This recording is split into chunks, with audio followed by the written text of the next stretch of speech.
happening in Ukraine is war, and how diplomats talk to one another, and what the niceties are when you're calling one another war criminals. So the investigation that we're going through, very interesting. And London Corporate Training, the people that are holding this seminar, and they've asked me to say a few words about protocol, and but also because of my background as a journalist, so I thoroughly enjoy myself. But by the same token, it does mean that we've located to London for well, yesterday and today, except yesterday was so discombobulated that we didn't get an opportunity to broadcast. That's a rarity, but nonetheless, there we are. Okay, I don't know whether, because we're broadcasting remotely, whether we will have Fergus with us this morning, but I hope so, because I'm ready to talk wine at this stage. And let's hope that, in fact, he comes up, but we'll see. Okay, now let me just tap that. See, is he invited already? Let's go through the headline. Is Putin's Mariupol target of plot?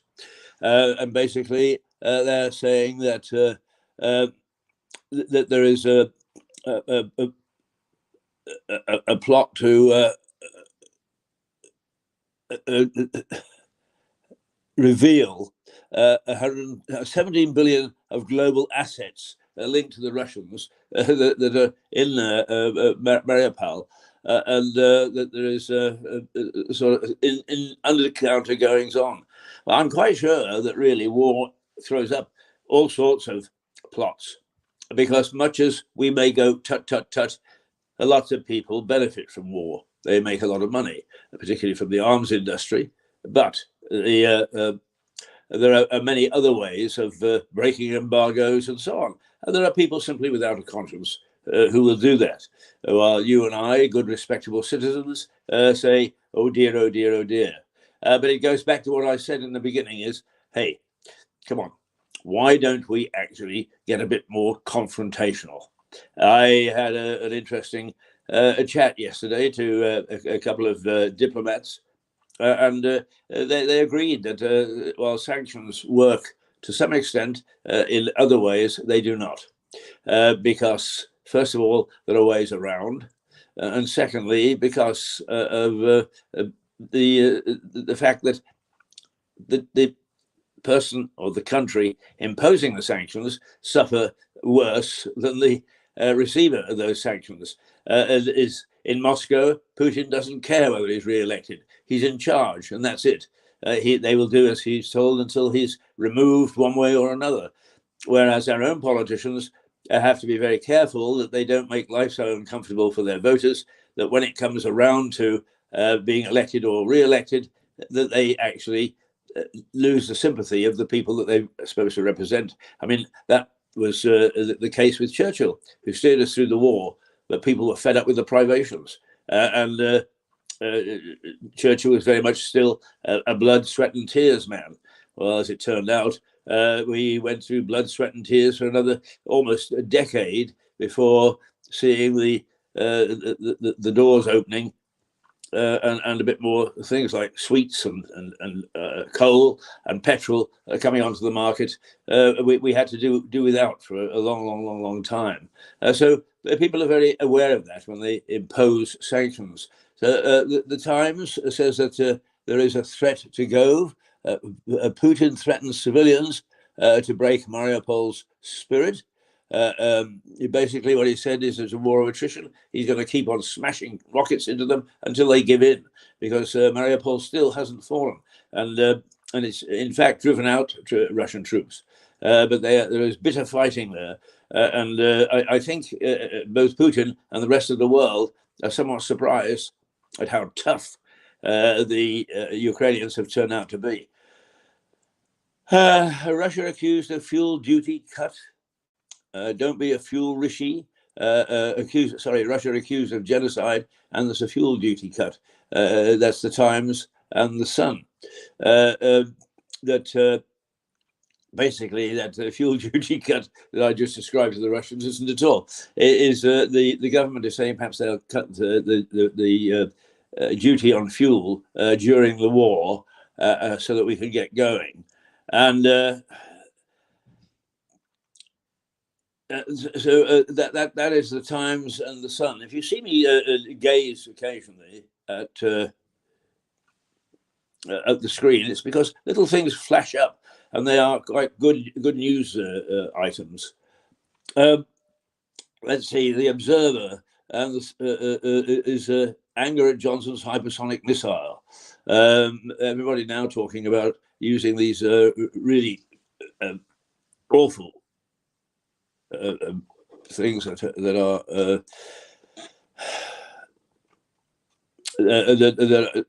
nasty weapons.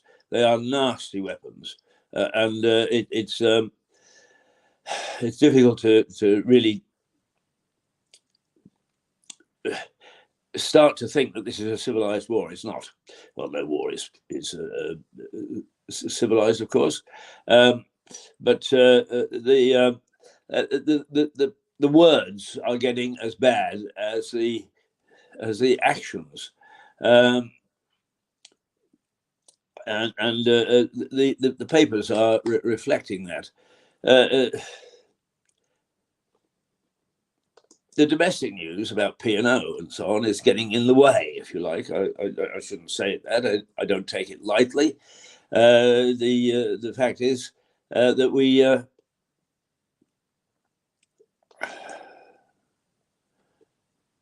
let's see what the papers say. Let's have a look.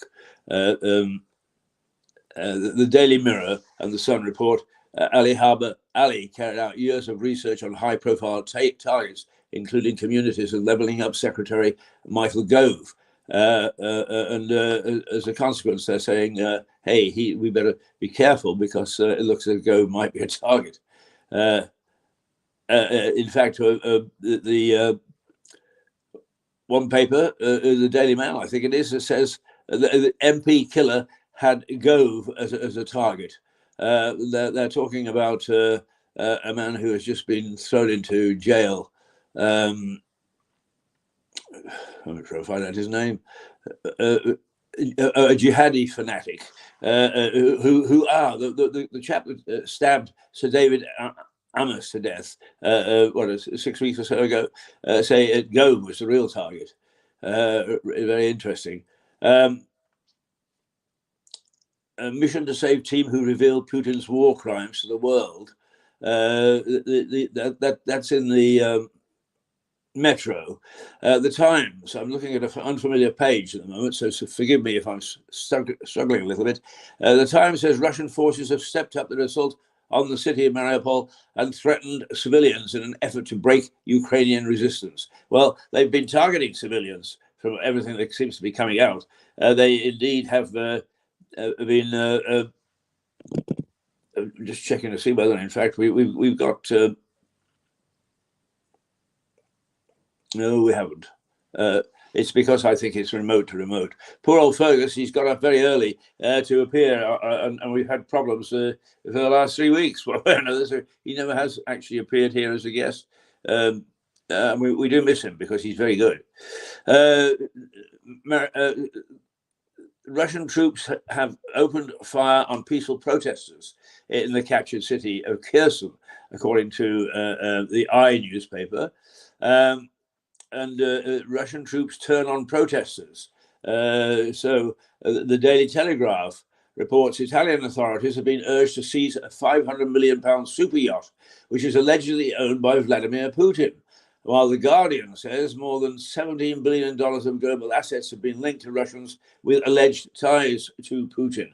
And we're targeting those people.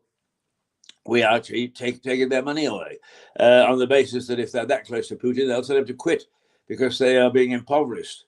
The Daily Telegraph, Putin's super yacht faces seizure. And The Guardian has revealed $17 billion of global assets linked to Russians with alleged ties to Putin. That's a repeat. The Daily Express leads with a call for Chancellor Rishi Sunak to raise the state pension to help fight the cost of living crisis. Oh, I'm all for that. Tomorrow's front page, it's time to raise state pensions, Mr. Sunak. And The Independent is Nazanin. I should have been back 6 years ago. That's the lady who's been in prison in Iraq. Is it Iran? The Financial Times reports the chief of the US Federal Reserve has signaled an expeditious tightening of monetary policy. In other words, the United States are starting to raise interest rates and trying to cool the economy.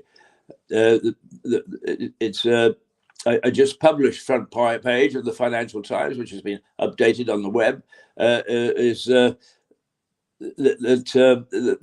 the tightening of by the Federal Reserve is getting into the international market. That's what it's really about. It is feeling the heat or the cold, as it were, and it has to do something about the economy. Otherwise, it'll get out of control. War does strange things too. We all sit at home. And I said to this gentleman yesterday, I said the big problem is that everybody keeps on talking about it, the Ukrainian war. They don't see it as a world war yet. But you can see suddenly the squeals coming from those people who suddenly find that their money isn't going as far as it used to. The Daily Star, leads with Chris Kamara's decision to quit live TV, being diagnosed with a speech disorder. Well, you might think that I've got a speech disorder. This morning I can't put two words together.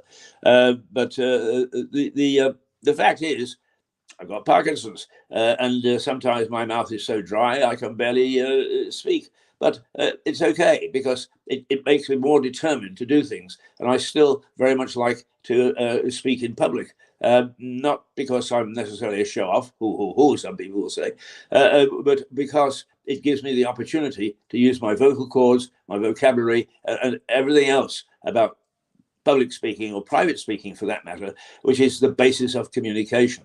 Yes, computers and the internet, all very well, but if you can't speak and you can't be articulate, then you're in problems in terms of communication.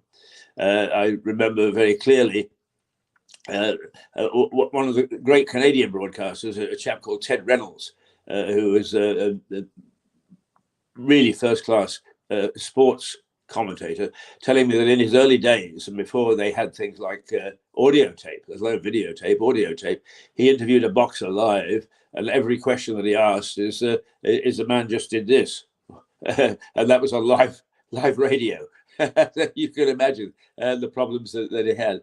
Right, President Joe Biden says the US will ban the imports of Russian seafood, alcohol, and diamonds as a punishment for the invasion of Ukraine. Good for Joe.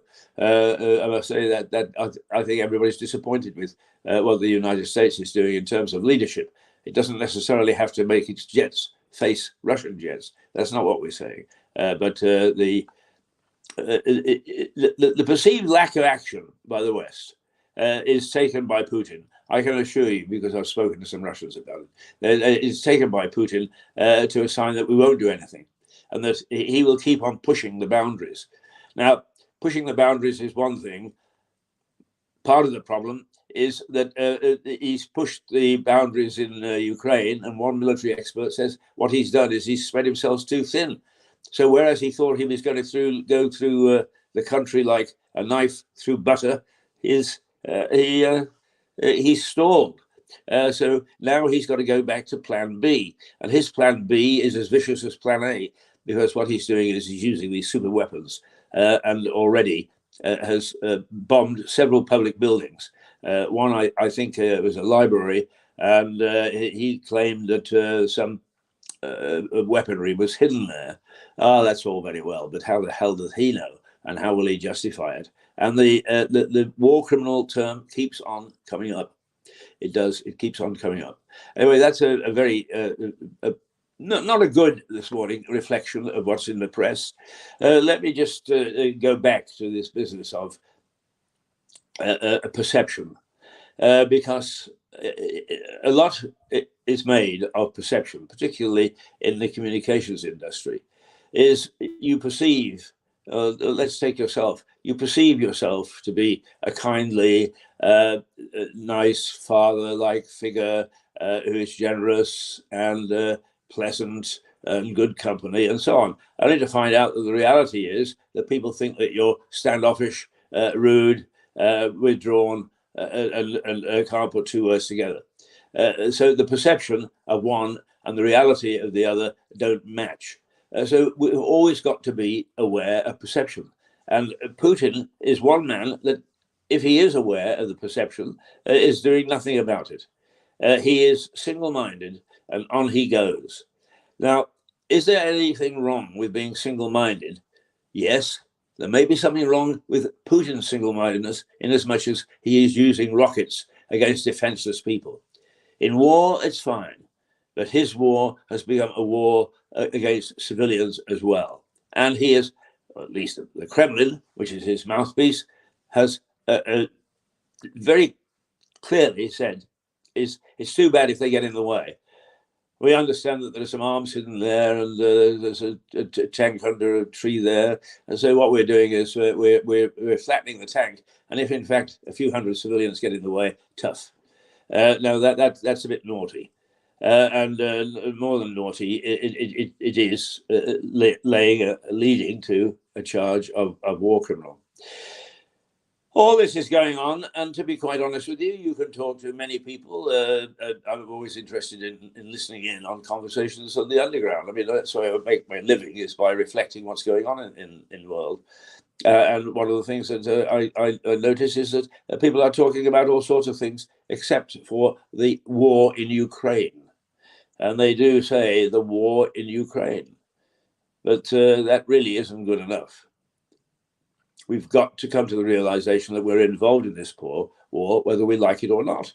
And it is very interesting that the first time there's a domestic issue, like a shortage of petrol or our heat bills going up, is we squeal like stuck pigs.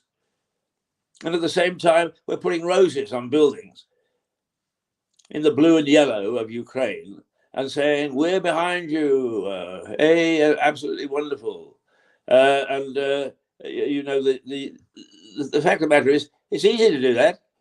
Pop down to the florist, spend a little bit more than usual on a flower arrangement with roses that are blue and yellow. Done my bit, thank you. Oh, look at my energy bills. Oh, look at the supermarket. That was £1 yesterday, and today it's £1.20.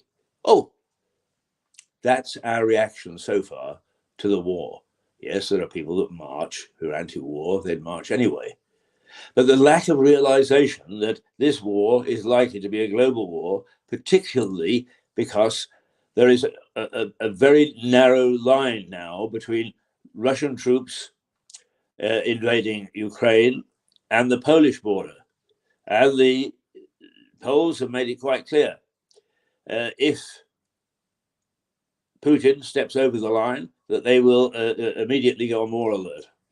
NATO, which is prevaricating all over the place, but it has to, if the Russians step over into Poland, which is a NATO country, they would have to react. They would have to act. And it really is quite worrying and quite frightening that we are in that sort of situation. And most of us are still quite willing to talk about how much they have to cut back on something or other. And I fear that we have lost any sense of reality about what goes on in the world. I am the first to lead a chorus of, do you know, a lot of Americans don't know that Canada is their northern neighbor. Do you know that a lot of Americans don't know where Mexico is? Do you know that Americans don't? And so we go on. And we sit and we pontificate. And we try to, well, we do. We think that we are superior to these Americans who aren't educated, you know. They're not really educated properly. They don't know these things. Well, there are a lot of very educated Americans, so let's just knock that one on the head. But the fact is, we are just as bad. We don't know. You can talk to a good many people in this country, and they know the name now, Ukraine. They didn't a month ago. In fact, because I've worked in Ukraine, I've said to people, I've worked in Ukraine, and sort of there's a vague look at, and where is that exactly? Okay.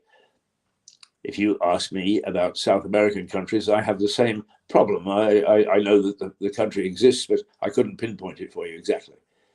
But I do know my Europe, and I do know mostly the Northern Hemisphere. And one would think that if that's where you live, that you would be interested in what's going on. Oh dear. They had a new trial for one of the dissidents in Moscow, and they found him guilty. And that's going to cause another storm because these are quite often mock trials. I had a chat to somebody about Russia Today television because I was responsible, or not responsible, I was part of the team that put it together in the first instance, way back in 2008. No, 2005, my apologies, 2005. And Margarita Simonian, who is now considered to be one of the world's most powerful leaders. She is the managing editor of Russia Today, which has become the largest English-speaking operation anywhere in the world. It's spread over 5 continents, so it should be, and it is funded by the Kremlin. And how long that's going to last, I have no idea. But anyway, Margarita and I would have quite strong arguments, and I say quite strong because we didn't fall out about it. We just took a different point of view, and that's her argument. And I would say, well, gosh, what happens in terms of the way that your so-called democracy works with the elections the way they are. And her stock reply, which then led to all sorts of other discussion, is, Keith, your point of view depends on where you're standing. And of course, the Russians are standing at the moment with that's where they're standing. And as a consequence, we are unlikely to see eye to eye with Putin over anything. The idea that there should be peace talks will, as most observers say, give Putin time to marshal his forces and put Plan B in operation. So there we are. I'm in London. It's looking like a nice day outside. We've had a nice spell. It's interesting being with some Ghanaians and Nigerians because I came in and I had debated whether I should take a coat with me.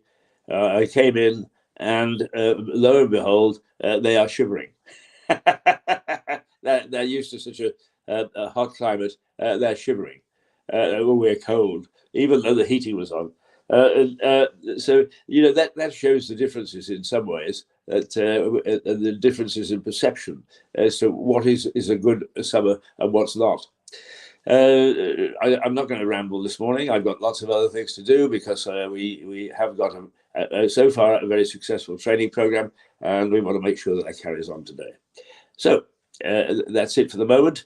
I'm sorry that Fergus isn't with us again, but I should assure you that we are working on a new wine show where he will actually probably invite some of you along to have a little tasting here and there. He doesn't know that yet. Okay, let's say toodle pip, and I will see you. Let's see, tomorrow morning is Wednesday. Yes, indeed. We will be back to normal tomorrow, hopefully. I look forward to seeing you then. And if there's anything that happens in London today that is worthy of note and reporting, I most certainly will bring it to you. Till tomorrow, bye.